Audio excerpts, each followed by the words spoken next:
Olá, tudo bem? Estamos começando mais um Baú de Votor.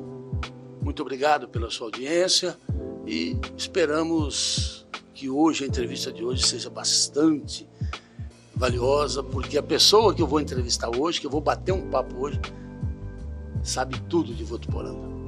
O convidado de hoje é o empresário Paulo César Rapace. Paulo, muito obrigado por ter aceito o convite. Eu que agradeço. É uma oportunidade que eu sempre agradeço, respeito e venho sempre que é possível, que a gente tem que contar um pouco daquilo que a gente sabe, né? Nós somos história dessa cidade, nós chegamos aqui nos primeiros minutos, nos 7 primeiros anos de vida, e estou aqui até hoje. Eu estou às margens de comemorar 80 anos de Votuporanga. Que lindo. E eu já fiz já entrei nos 80. Já. Então agora eu estou com 22 anos, eu tenho que comemorar os futuros 22 anos. Que o 22 para frente, porque os 79 foram bem vividos, né? Então agora eu estou numa nova fase, eu estou com 22 anos de paz, de harmonia, da sequência no que nós sempre fizemos, né? Tá bom, Paulo, bom, então vamos começar. A sua família veio para Votuporanga quando e de onde? Veio fazer o quê em Votuporanga? A minha família, meus pais casaram em Ruilândia, né, perto ali de Jaci, chamava Rui Barbosa na época, e meus avós paternos eram cafeicultores, e meu avô materno era comerciante. Meu avô era um grande comerciante, lá na década de 10 até 40, ele tinha uma empresa muito grande, era Secos e Molhados. Que região? Rui Barbosa é Ruilândia, pertinho de Mirassol. Ah, tá. Minha mãe nascida em Borboleta, hoje de Bacite, né? E meu pai em Monte Azul Paulista. Então eles se casam e montam um estabelecimento comercial em Jaci, e viram que não era grande coisa, foram para Rio Preto. Aí um tio muito querido, o tio Miguel Caselli, falou assim: meu filho, vai comigo para Magda. E ele levou meus pais para Magda e montou uma pensão para meus pais. Ele montou a pensão para meus pais. Então aí eles trabalharam assim como sempre trabalharam, e chegou um determinado ponto, a busca é intensa. O meu irmão Antoninho nasceu em Magda, eu também nasci em Magda. Nessas alturas, após o meu nascimento, com 5 meses, meu pai escuta a informação de que a estrada de ferro ia parar em Votuporanga, ia até Votuporanga. Estava parada em Rio Preto. Estava parada em Mirassol, né? Em Mirassol. Então ela vai para Votuporanga. E corria também a notícia na época que a estrada de ferro passaria por Monte Aprazível e ia até Pereira Barretos. E ele, ouvindo a informação, disse: bom, se não vai passar por aqui, isso aqui vai parar. Eu vou para Votuporanga e veio para Votuporanga. Aí é interessante contar que em 1943 nós estávamos em plena Guerra Mundial, né? Sim. E não tinha estrada, não tinha um monte de coisa, mas não tinha estrada. Eu sei que meus pais demoraram um bom tempo para chegar em Votuporanga.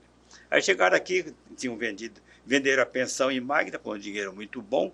Eles chegaram aqui com um caixa alto e compraram. Eu tenho ideia de que ele comprou uma meia quadra ali.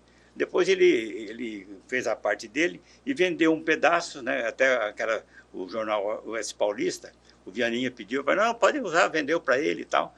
Então aí começou nosso trabalho.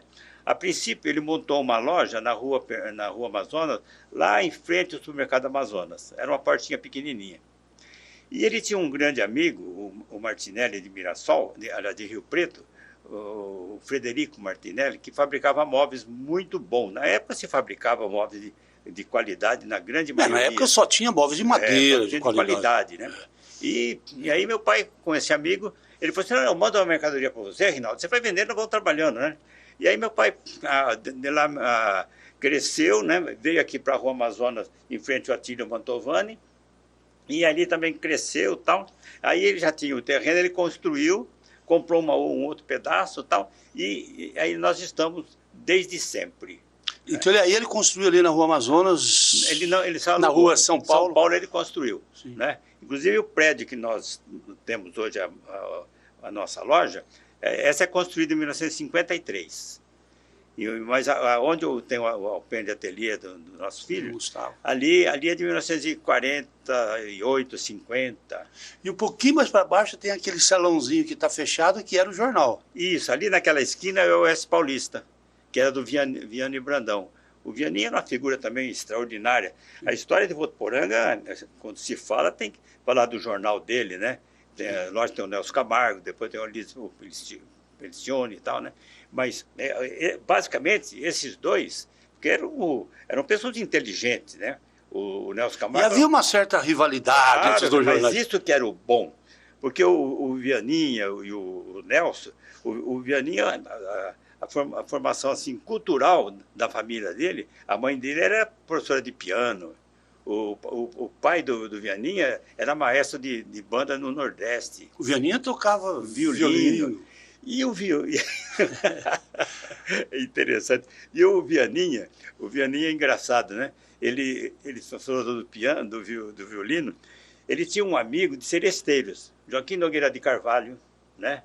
O pai do Dado. Zé Buque. O Zé Buque. E então eles era uma cidade assim, na nossa origem, aí, muito alegre, muito festiva. E os seresteiros se encontravam, sem dúvida, toda semana, final de semana, encontrava tranquilamente. Inclusive o espaço onde eu tenho minha loja, olha essas conversas como é que vão. Conversa, eu tenho minha loja, meu pai emprestava ali para saraus. E olha, numa dessa, olha que surpresa agradável. Aí o Costinha chegou um dia lá na loja e falou assim: ô Paulo, você sabe onde eu comecei a namorar minha namorada? A minha mulher? Né? Não, aqui no teu espaço.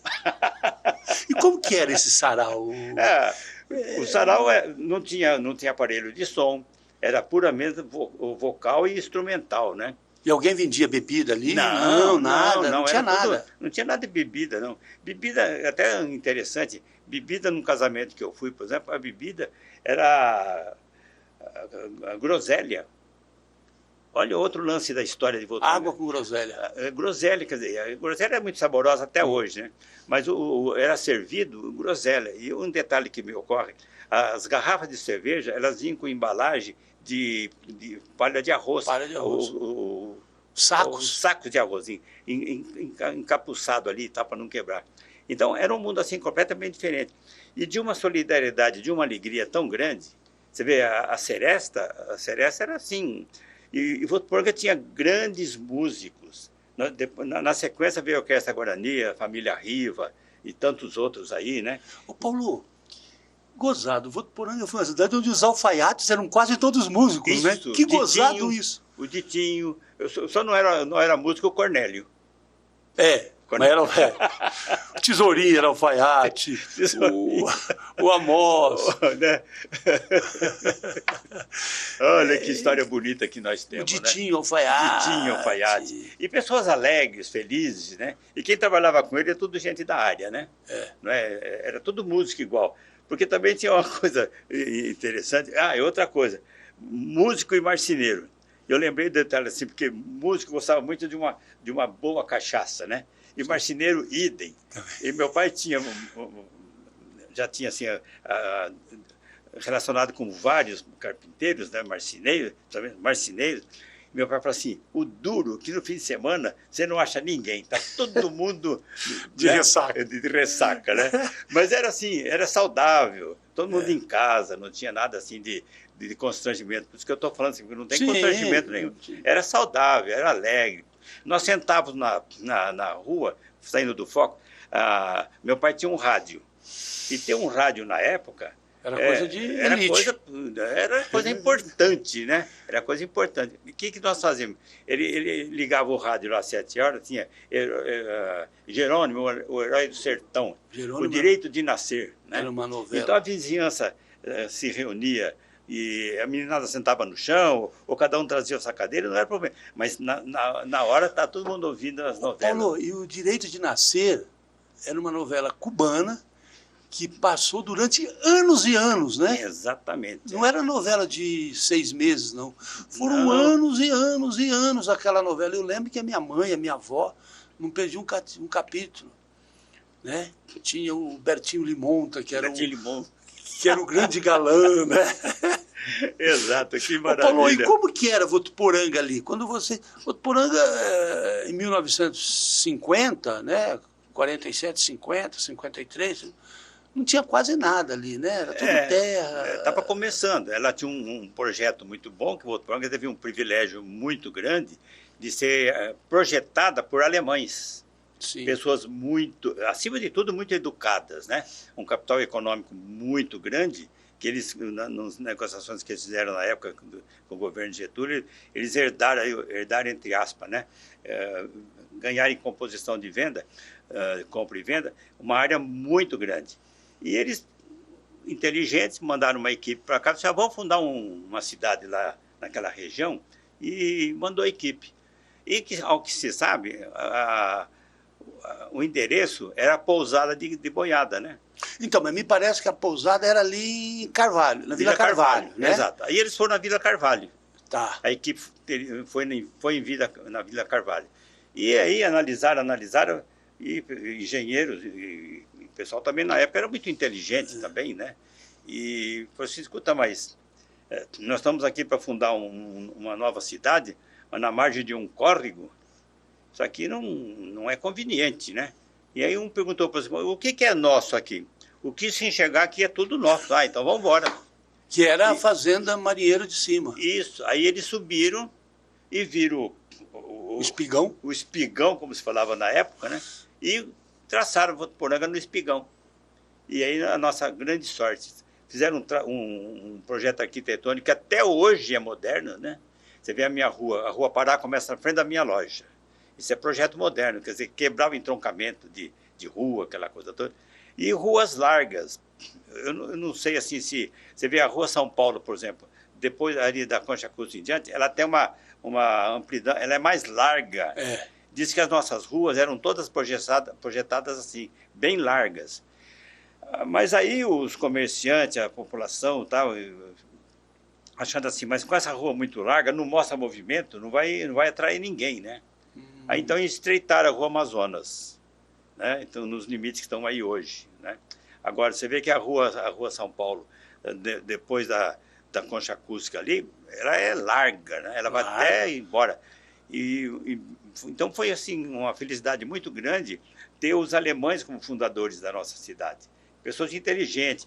E são pessoas tão corretas, tão leais, que eles fizeram o projeto urbanístico, o loteamento, entregaram na mão de corretoras, e aí Rio Preto, Tanabi, foi alardeado, foi feita uma divulgação muito grande, a imprensa de Rio Preto, e ocorreu muita gente. Diz que teve um movimento grande, né, Paulo? Muito grande, muito grande. E aí eles vão embora, eles entregaram. Eles não ficaram aqui para pegar lucro de loteamento, não. E fizeram com terrenos amplos, né? Tudo datas de... Era de 20 metros, 15, 20 metros, 40 por 40, essas coisas assim que o meu pai comprou, inclusive, aí. Bom, então eles foram assim muito respeitosos. A gente tem que reverenciar. Você vê, o Votuporanga não tem problema de enchente no centro da cidade. Por quê? Nós fomos no espigão. Nós estamos aqui no lugar mais alto da cidade.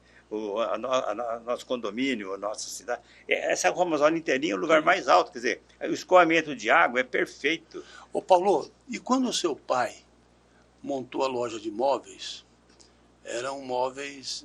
quem eram os compradores? Eram pessoas dos sítios, eram fazendeiros? Quem que era? Porque a população era pequena. Isso, exatamente. Então, como a estrada de ferro parou aqui por 4 ou 5 anos, então as pessoas que vinham de São Paulo, de Araraquara, paravam obrigatoriamente aqui, né? Se estabeleciam ou não, mas iam embora e levavam o que tinha em Votuporanga. E nessas alturas, 48, nós já tínhamos uma loja. E o grande mercado de ontem e de hoje, que as autoridades municipais não reconhecem, eles fazem de surdo, mas o que sustentou a nossa loja verdadeiramente foi Mato Grosso, Minas e Goiás. Que nós pegamos no mapa, nós temos uma proximidade com Goiás, né? Essa vizinhança toda de Minas é o que sustentava a minha loja, a nossa loja. Eles vinham aqui comprar? Eles vinham de caminhões aqui buscar móveis. Tem um detalhezinho, nesse período de 1950, 52, meu pai comprou 1000 berços. Olha, é um absurdo, mas é verdadeiro. Inclusive, ontem, conversando com o meu irmão, reavivando a nossa história, então, eu lembro que o papai pediu para mandar uma carta para o Ângelo Pedicieri, de Jundiaí, comprando 1000 berços. E eu lembro quando chegaram os 1000 berços... Onde é que guardava isso? Meu pai alugou. Tem até um espaço aqui na Rua Amazonas, lá em cima, perto do IE, que existe ainda. Nós enchemos aquilo de berço até onde estava. Porque vinha montado, né, Paulo? Não, vinha desmontado. Vinha desmontado. Desmontado. Vocês que montavam. A gente montava. Inclusive, o berço de balanço, ele vinha desmontado. E num descuido nosso, do montador, então o balanço está aqui, né? E ele montou com o balanço em cima. Então não balançava. Não balançava. Aí a pessoa perguntava, senhor Rinaldo, por que esse berço? Esse berço aqui é para desmamar a criança. Meu pai levava sempre na alegria, né? Que era característica do meu pai e minha mãe, eram pessoas saudáveis, alegres, felizes, né? Então, tinha isso aí. E compramos 1000 berços. E vendemos tudo num prazo assim, muito curto. E meu pai, nesse período, meu pai tinha também o Frederico Martinelli, que mandava móveis. Um amigo vem, faz sociedade com ele, o Sebastião Cunha, que era cartorário em Álvares Florense, que era casado com a irmã do Mário Pozzobon, então, aí, aquela força de amigos, os amigos se retiraram, não, Rinaldo, você está indo bem, fica você sozinho, eu estou indo embora, tal. E assim, tudo normal, né? Não teve nada negativo. E meu pai começou a vender também, nesse período de 52, máquinas importadas da Itália. Máquinas de costura da Itália. Olha só que coisa impressionante. Então, nós fomos o maior revendedor de máquinas de costura em Votuporanga e região, porque não tinha mais nada. A nossa loja é a primeira daqui até onde eu falei, Minas, Mato Grosso, Santa Fé não existia praticamente, né? Então nós abastecíamos todos esses lugares. Eu lembro que nós íamos entregar a máquina de costura aqui na cabeceira das Águas Paradas, levava a caixa, as caixas que vinham de importados, e os importados, montava lá na casa, lá na cabeceira, ia montando e ia entregando. E meu pai representava a máquina Akira, a Fukuzuki, a Adler. A Singer, essas coisas não. A Singer veio muito depois. Tá. A Singer veio muito depois e meu pai não queria trabalhar com a Singer. Aí ele deu para um amigo a representação da Singer, né? Então, o meu primeiro serviço de trabalho na loja era fazer a faxina. Eu varria a calçada, varria a loja, e eu amaciava as máquinas de costura, que a gente montava os pés, e a mulher chegava e disse, seu Rinaldo, essa máquina é macia? Experimenta, essa máquina é muito macia. Aí o Paulinho já tinha ali... Ô Paulo, e a loja era do tamanho que é hoje ou não? Era menor? Era menor. O ateliê é um pouco maior do que o ateliê do Gustavo. Um pouco maior. Era exatamente ali. Então, só que meu pai punha... Nossa... Fazia milagre, ele pendurava tudo. Paulo, e hoje você tem crediário, naquela época como que vendia? Era visto ou para pagar na colheita? O pessoal que vinha desse fundo aí, Minas, Goiás, eles vinham com picuá de dinheiro. Né? Picuá. Então, até tem algumas referências fora da minha área, assim, que fala, o camarada chegou numa agência, isso, aquilo, tal, aquele jeitão simples. O moço, quando custa aquele carro ali, né? Você conhece. Então, eles vinham com picuá cheio de dinheiro. E comprava tudo. Eu lembro que teve um dia, um sábado, que meu pai vendeu 90 mil conto. Era muito dinheiro. Ele chegou em casa, né? Falei assim, Tereza, hoje foi o dia que nós mais vendemos, 90 mil conto. E que banco que tinha aqui em Votuporanga? Tinha o Banco Bandeirantes, tinha o Banco do Brasil, o Bradesco foi o primeiro banco em Votuporanga.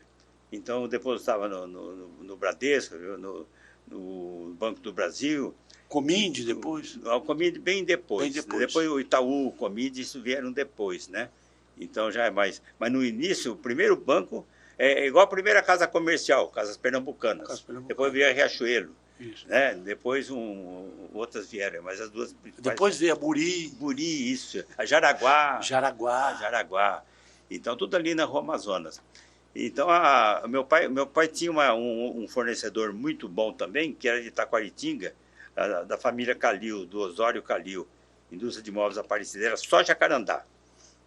Jacarandá paulista, que é um diferencial de cor do jacarandá baiano, ele tem um tom avermelhado.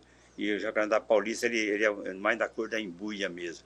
E nós comprávamos praticamente a produção dele todinha.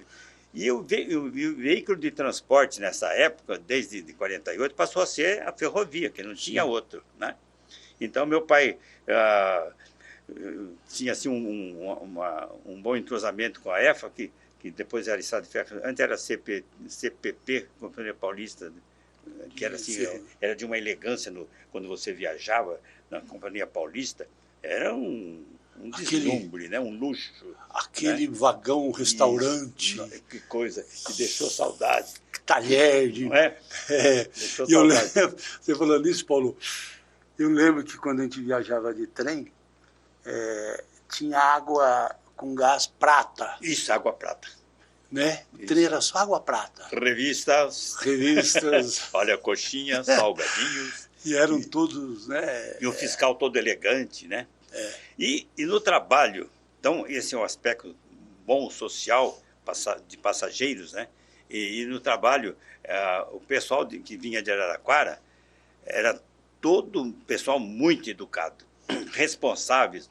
Meu pai nunca precisava de conferir a mercadoria. Eles ligavam, o gerente ligava: Rinaldo, chegou uma mercadoria aqui, o senhor não quer já aproveitar, traz essa caminhonete, a gente descarrega direto, não precisa ir para o armazém, e todo mundo colaborava. E era assim um respeito, uma liderança. O chefe da estação era um líder, comandava, e pessoal muito educado. Então, dessa época, eu tenho assim gratas recordações da EFA, as pessoas muito educadas, amigos, né? E assim como referência, assim, clientes preferenciais, né? Os professores. Que ganhavam muito bem. Ganhavam muito bem. Mas esse muito bem relativo. Era relativo. Né? Mas elas chegavam lá na loja, os professores chegavam lá na loja, eles queriam comprar. O meu pai falou assim, vou falar para minha mãe, vê como é que ela quer pagar, né? E vende. É assim como dos ferroviários. Nós temos um exemplo assim, que eu não posso citar o nome aqui, né? Mas é assim, mas eu quero tanto comprar isso, seu Rinaldo, mas ele não deixa. Leva. Eu te entrego, depois eu converso com ele, né? E era assim, então, o professor, o ferroviário, os carrinheiros, charreteiros, né? Que esses eram uma complementação do nosso trabalho muito eficiente. E Votuporanga tinha muito lenhador também, né? Muito. Aqui na rua, na esquina da rua Rio Grande com Bahia, tinha um lenheiro ali, nossa, e tinha um funcionário, um lenhador, não era o dono um lenhador, o cara era um índio, um bugre, alto, forte. Todos eles eram fortes, né? Ele marcou como rachador de lenha, machado muito bom. Então são figuras assim que fizeram a nossa cidade, é a base. Eu lembro, Paulo, ali na Rua das Bandeiras, o meu tio morava ali, o meu tio Láudio, pai do Davi, e do lado morava um lenhador. E eu, moleque, eu vi aquele senhor forte, não estava sem camisa, suado com aquele músculo e pá. Eu achava... Era o pai da Iraci, não? Da Iraci? Pai da Iraci. Isso, pai da Iraci. Esse mesmo. Pai da Iraci. Esse era conhecido. Um cara austero. Ele criou os filhos com uma austeridade. A Iraci e os outros são todos meus amigos até hoje. Mas a Iraci eu fiz o curso clássico com ela, né? Então... Iraci e Rego Soares. E ele era um... Ele era um... Ô, Paulo, e você... Bom, aí você chegou e começou a garoto, ajudar na loja. Você falou.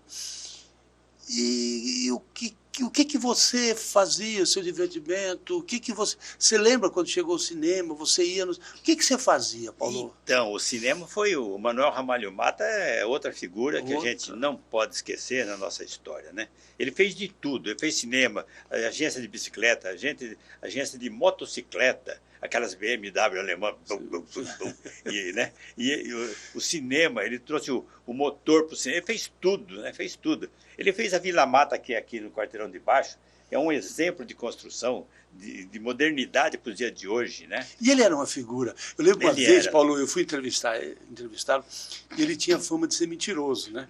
que conta mentira. Né? Ele era espirituoso. Aí eu falei assim para ele, ô, seu Mário, e essa fama... Seu Manuel, desculpa, seu Manuel. E essa mania, e essa fama do senhor ser mentiroso? Eu falei, eu não conto mentira. Ele falou, mas tudo... Ele falou, não. O problema é o seguinte, acontece uma coisa, uma piada, um assunto, se eu falar que foi alguém, que ninguém... 2 minutos acaba tudo. Agora, se eu falar que aconteceu comigo, as pessoas... Então, eu dou veracidade. Aí ele disse que ele tinha contado uma história, que ele tinha caído com o carro dele no Poço Artesiano. Só que ninguém sabia o que era Poço Artesiano aqui, não existia. Não conhecia. Aí o seu Nabuco foi furar um poço. Poço profundo. Ele chegou lá e falou, acho que eu exagerei dessa vez. Ele tinha um espírito. O seu Manuel é daquelas figuras que a gente... até porque nós somos amigos muito próximos ali, as filhas, tudo, né? Até hoje... Vocês eram vizinhos ali. Vizinho ali. Se a gente fosse contar as alegrias que ele pregou na cidade, a gente tinha que fazer um programa só para ele. Só para ele. Mas tem dos pioneiros, os que mais investiram na cidade, ele está em primeiro lugar, eu acho. Nós tivemos aí grandes, né, figuras no jurídico, por exemplo, de figuras exponenciais que eu lembro, Dr. Wilson Foz. Sim. Dr. Wilson Foz, na inauguração, na fundação da ação comercial, ele está presente. Né? E ele era advogado, ele não tinha nada que está assim, né? Mas ele é um homem participativo, um homem bom, né? Então são figuras assim que a gente fala assim, poxa... Ô, Paulo, naquela época parece que tinha mais gente assim, não tinha? Tinha. Que se entregava sem interesse. Eu acho que a grande diferença daquela época para hoje é a ganância. Principalmente nesses últimos 30 anos, nós perdemos um pouco da alegria, porque a ganância tomou conta dos nossos governantes. Nós não temos mais alegria para trabalhar, porque nós estamos trabalhando para o Estado. E tinha que ser o inverso, o Estado é que tinha que trabalhar para nós. Né? Mas o Estado hoje se tornou o maior empregador. E eles criticam os empresários de tanta crítica, estão esmorecendo, e aí o que acontece? Todo mundo quer ser funcionário público. Agora, chega um determinado momento, quem é que vai dar renda para todos esses funcionários públicos? Ainda hoje eu postei uma coisa, escuta, mas está se falando mal do empresário ainda? Isso aqui está parecendo idade média, cara. Não é? Agora, você falando de empresário, do seu comércio e tal, vamos organizar um pouco a nossa conversa. Quando que os comerciantes de Votuporanga começaram a se organizar e criou a Associação Comercial? Então, 1948. Foi 48? E o Aeroclube também. Mas quantos? E o Aeroclube também, só pegar... O Aeroclube também surgiu em 48. Mas então, você vê mas é a força dessa... A família do Capitão Almeida, por exemplo. A família do Nabuco. A família Van Hout. E o Manuel Mata. As formiguinhas igual meus pais, que eram tantas. A colônia japonesa, né? Que eles são os pioneiros de Votuporanga, né? Os japoneses chegaram aqui em primeiríssimo lugar, né? Então, havia uma solidariedade, tanto que quando nós construímos a igreja, as festas que tinham das colônias japonesa, árabe, os árabes foram os últimos a chegar, mas a espanhola, a italiana, disputavam entre nós, assim, no bom sentido, ver quem podia dar renda maior, né? E nós construímos. Que era muito comum a quermesse ali. Isso, as quermesses. A solidariedade, a cidade era uma só, não tinha dono. Entendeu? Essa é a grande diferença. Hoje ela está subdividida. E aquele sentimento pátrio de solidariedade, o tempo levou. O tempo levou. Então nós estamos assim numa fase que nós não temos identidade pátria, nem local e nem pátria. Então, o grande diferencial está aí. Nós temos que readquirir, nós temos que retornar aquele sentido melhor de vida, não é? E nós construímos, tudo nós construímos. O Votuporanga Clube, quando nós inauguramos a piscina do Votuporanga Clube, o Dr. Walter, outra figura que a gente tem que enaltecer, Walter Eleutério Rodrigues, nós estamos lá. Ele era amigo do meu pai, quer dizer, o meu pai como comerciante, ele era amigo de todos. Seu pai chegou a ser presidente da Associação Comercial? Não, só eu. O meu pai, ele participava de tudo. Ele não era avesso. Não, de ter cargo. De tudo. Até uma ocasião, o Tolone, eu estava na fila do Banco do Estado, né? O Tolone era assim, mais fechado e tal, né? E pouca conversa. E ele me puxou da fila, vem cá um pouco. Aí eu assim, quem foi? Abre esse livro. Quando você for olhar o livro, vai abrindo, né? O que foi, dona? Abre. Aí chegou, Rinaldo Rapaz, doou X. Meu pai deu uma nota para o futebol, né? Então, meu pai, como comerciante, ele tinha rendas, ele tinha satisfação, igual a Unifeb aqui. A Unifeb, a rádio especial, quando ela fundou, foi uma ação entre amigos. Foi. Né? E a gente se orgulha disso, porque nós construímos. Então, a Votuporanguense, por exemplo, aí você não pode deixar de falar do Plínio Marim, do Nácio Marão, do Carlos Márcio, do Otávio Adame, do Leonardo Butignoli, e desculpa outros que eu esqueço, mas essas pessoas é que financiavam, não é? Então, por que... Não, você, quando você aceitava ser presidente da Votuporanguense, você perdia dinheiro. Você punha dinheiro. Você perdia, mas você sabia que tinha a solidariedade do grupo, né? Sim. Não é isso? Então, aí a ação comercial surge nesse período maravilhoso aí. Quem foi presidente? João Santaella, Egas Muniz, o primeiro Egas Muniz, que era farmacêutico, pessoa muito educada, a mulher era professora, então, Alberto Morrami. Alberto Morrami é do Centro de Treinamento de Mão de Obra, né, já posteriormente. Mas são figuras assim, relevantes na fundação da nossa cidade. Mas, Paulo, quando fundou a Associação Comercial, Votuporanga já tinha um comércio bom? Já tinha um comércio nascente bom. Né? Porque tinha a a Casa região Pernambucana, né? Tinha Jaraguá, tinha Casaburi, tinha o Bradesco, né? Então, tinha a Casa Marques, ou não? A Casa Marques também, claro que sim, que ele é pioneiro também. Né? Aliás, a nível de pioneiro, há alguns 5 anos aí atrás, estava conversando Toshio Nakabashi, Manuel Zay e o Paulo César Rapassi. Conhece, né? Sim. Aí o Manuel Zay falou assim, pô, nós somos os 3 últimos, hein, cara? Né? Aí brincando assim, né? Assim, hoje eu sou o último representante dos pioneiros no comércio de Votuporanga. Os outros foram todos embora. Eu sou o único que permanece comerciante pioneiro em Votuporanga. Eu tenho 73 anos dentro de uma loja. No mesmo lugar, na mesma cidade, a mesma família, a mesma praça, o mesmo banco. Mesmo né? jardim. Então, e os mesmos móveis, né? Porque você mantém a mesma qualidade. Eu sempre trabalhei com móveis, eu nunca fiquei navegando em outras praças. Eu sempre achei, na ação comercial, quando presidente, eu pregava assim, a especialização.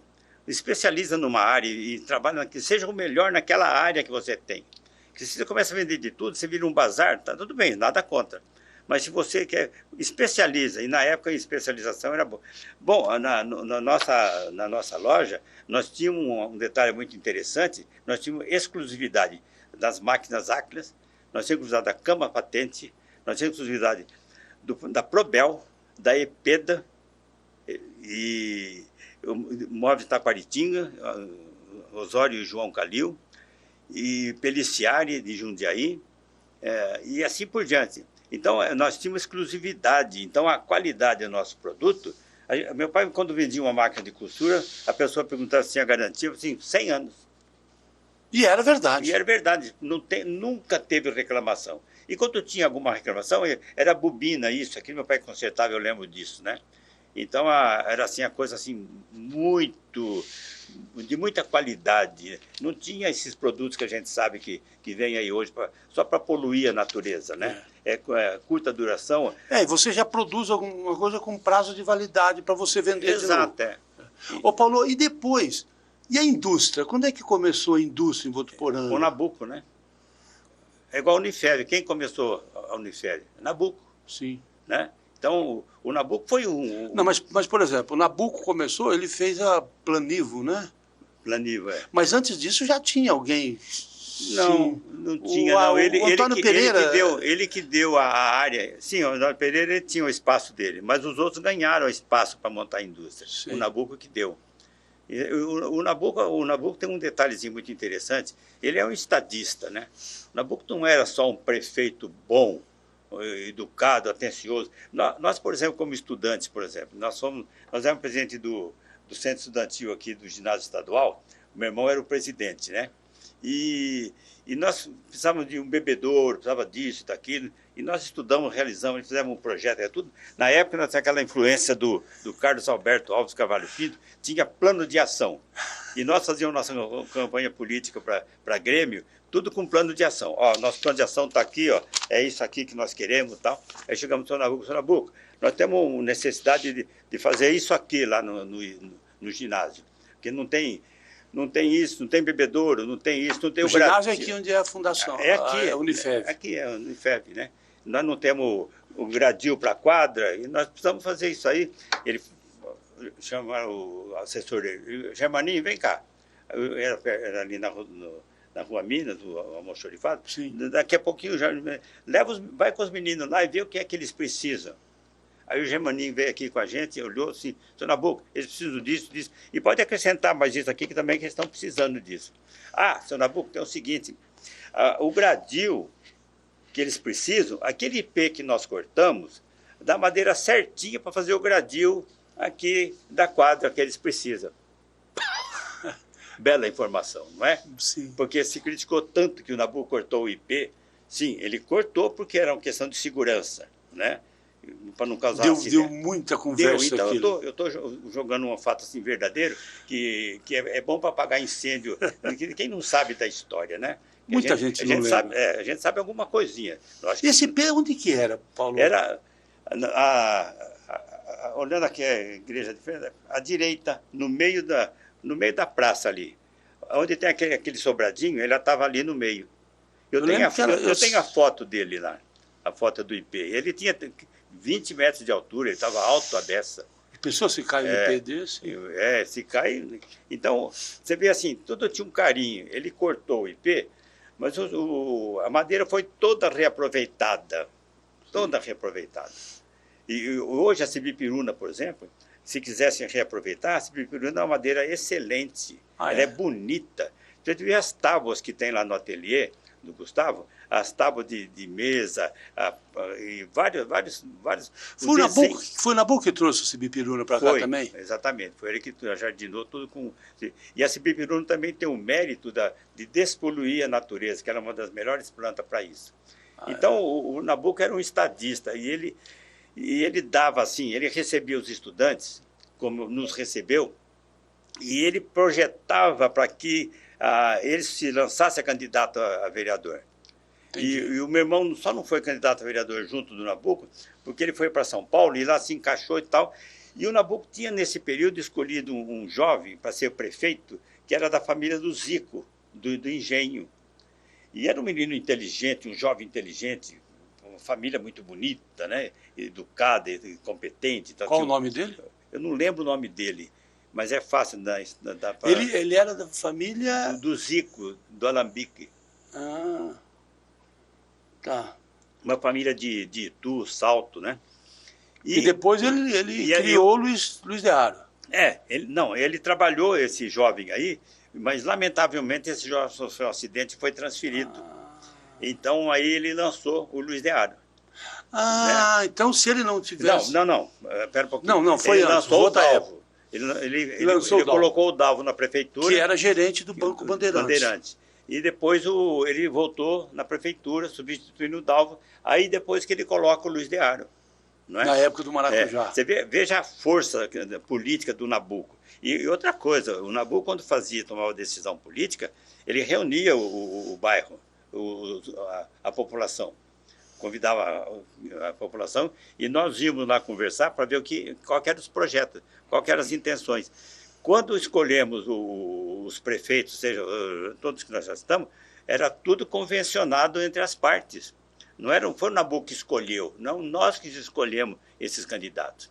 E tinha objeções, o Sr. Nabuco ponderava, tem isso, mas veja, não precisa pegar nesse ponto, vamos ser assim, mais humilde aqui na nossa busca e vamos aproveitar porque ele tem intenção, isso aqui ele tem valor e tal. E ele que indicava os candidatos. Quer dizer, mas ele colocava para discussão, aceitava, mas se dependesse da palavra final, era ele que dava. Mas era uma figura, né, política, né? Paulo, deixou saudade, né? Mas nós falando ali da praça, não sei porquê, me veio na cabeça, eu não me lembro o ano.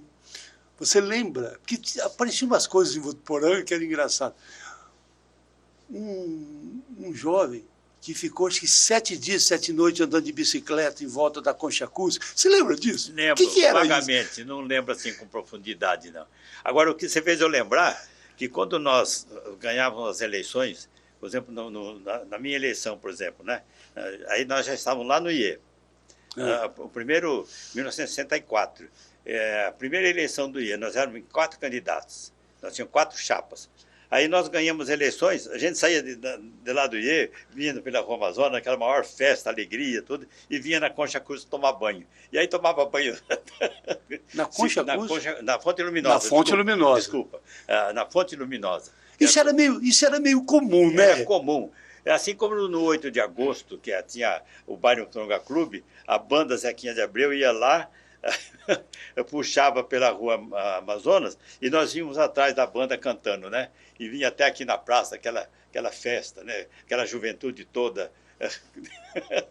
Era um período assim, muito saudável, né? Eu fiz um programa com o Igmar Marão, e nós estávamos lembrando dos carnavais.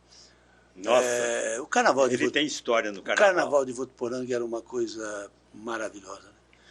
Dircinho foi Raimundo, Dircinho Longo foi Raimundo. A Sueli Ferrari, rainha da né? E a Rua Amazonas era terra. Era terra. E as pessoas... O Nabuco foi o primeiro a asfaltar, né? Asfaltar. A menina ganhou seu sapato branco. Seu sapato preto. Sapato preto. Seu sapato... A menina ganhou sapato preto, o asfalto. Então começou lá na Tocantins, né? Para baixo, né? Não, na Itacolomi. Itacolomi. Onde era Covaz, ali, Anzai. Eu acho que era um quarteirão de baixo. Mas... de baixo? Não, tudo bem, pode ser. Não altera. Então ele colocou... Onde era a casa de Aro. Onde era a casa de Aro, tá. Então tem, assim, lances, né, maravilhosos. E falando do Nabuco ainda, ele buscou uma diversificação da lavoura que seria muito interessante. Mas aí, sabe, aquela coisa assim de jogada contrária, exageraram na dose do inseticida e mataram as mangava. Aí o maracujá não frutificou porque faltou a polinização, né? Mas ele tentou, assim, o bicho da seda, ele tentou a industrialização, ele plantou a cidade, né? Ele plantou. E plantou assim, amorosamente. Ele não se enriqueceu por isso, mas ele enriqueceu como ser humano, né? A gente relembra dele com muita alegria, né? Essa fortuna, o italiano fala da buona fortuna, essa pessoa que fez o bem e não se beneficiou de nada em especial, né?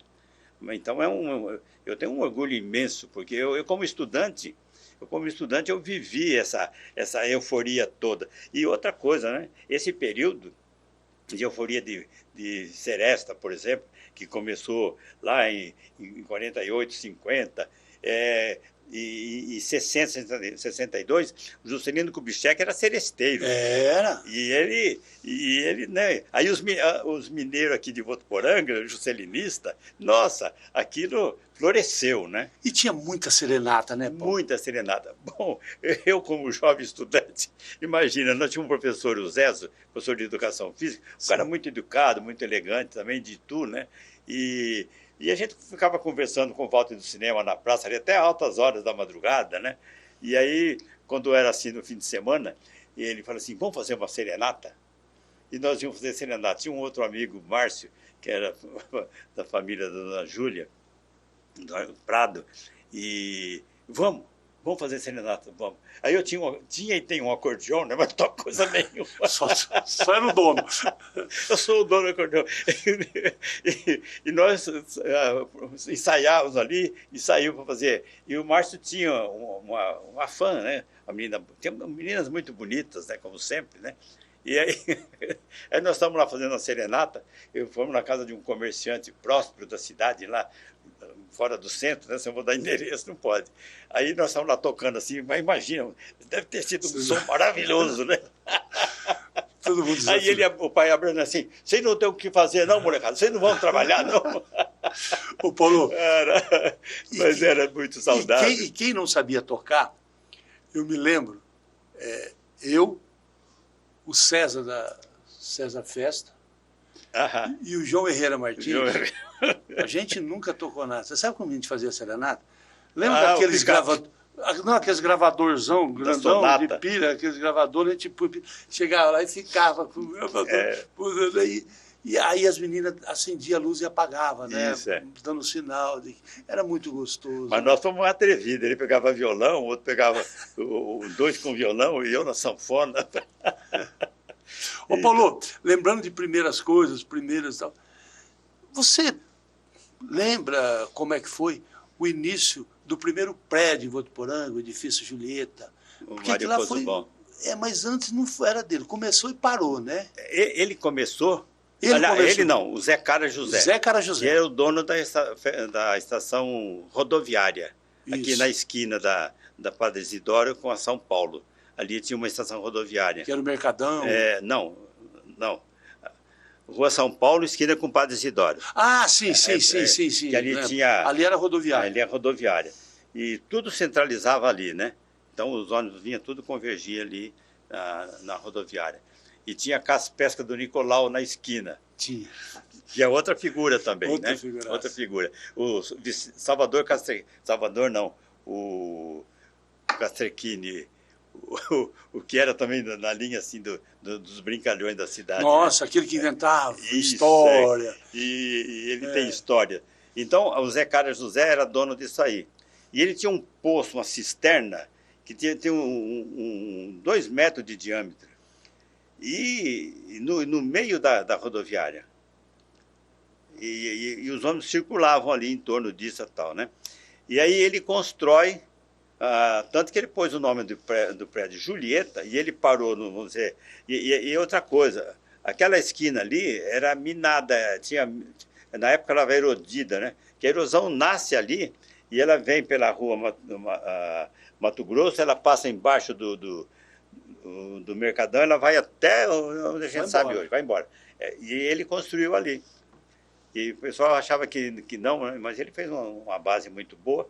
Posteriormente, como ficou parada a obra, o Mário Pozzobon ficou parado muito tempo. Muito tempo. Aquela foi o primeiro edifício que ficou parado muito, coisa de 10, 20 anos talvez. Só tinha aquela estrutura. Só a estrutura, mas pequena, de 4º andar, por aí. E o Mário Pozzobon depois deu a sequência. Julieta era o quê? Compromisso, é a mulher do Zé Cara José. Era a mulher do Zé Cara. Eu te vendo, mas você tem que manter o nome da minha mulher. E foi feito o acordo e respeitado. Aí o Mário Pozzobon terminou. Exato, Então é o primeiro prédio. Depois veio o Votubrisas Hotel. Aliás, em termos de prédio, antes veio o Hotel Vespa, Silvério Vespa. Depois a Casa Matos, né? A família Matos construiu o Votubrisas. E em termos de hotelaria, depois tinha lá em frente à padaria, lá tem o Hotel dos Viajantes. Eram poucos e bons hotéis. Depois tinha a Dona Edmeia. Dona Edmeia, que também... Restaurante e hotel, né? Que era uma outra lutadora também. Pessoas que fizeram a cidade, né? E Votuporanga tinha algumas pensões também, né? Tinha muitas pensões. Tinha muitas pensões e boas, né? Então, como é que eu começaria? Na esquina hoje, onde tem aquela farmácia ao lado do Banco do Brasil, ali era uma pensão da dona Zezé... Não era Zezé, a Zezé era mais aqui. Mas era uma pensão ali também. Ali na Rua Pernambuco tinha uma também. Da Maria Clara, né? Também tinha. Não era Craveiro? Mais embaixo da família Craveiro. Sim. A família inteira ali, a família Craveiro. Ela era parente do Cláudio Craveiro? Tia do Cláudio.